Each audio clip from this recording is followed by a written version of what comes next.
Na 30-ročnicu Charty 77 si prišla v sobotu zaspomínať do Levočského divadla unikátna zostava jej aktérov i pamätníkov. Medzi nimi legenda kapely Plastic People Ivan Martinírov, zvaný Magor, Svatopluk Karásek, Petr a Jan Placákovci, Michal Matzenauer, Marián Zajíček a Londýn. Do skřípění zubů, do duší smažení. Levočské fórum pripravilo aj tentoraz občianske združenie Civitas L a stála konferencia Občianskeho inštitútu v spolupráci s Českým centrom. Téma minulá i prítomná u Levočanov zarezonovala. Mne sa zdá, že naozaj záleží na každom z nás, na tom, čo ja som pochopil ako odkaz Charty, treba aj pre mňa, pre mojich priateľov, že nestačí o tej pravde iba hovoriť v kruhu rodiny alebo po krčmách alebo na námestiach.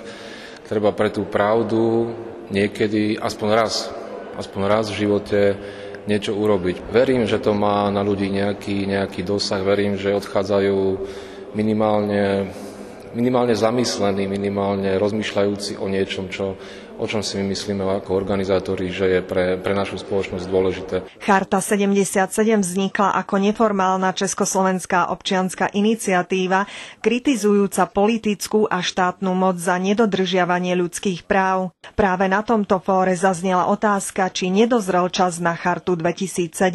Aj v roku 2007 cítim to ako strašnú výzvu vyjadrovať sa k tomu, čo sa deje okolo nás, okolo každého individua na Slovensku, aj v Čechách a možno aj na celom svete.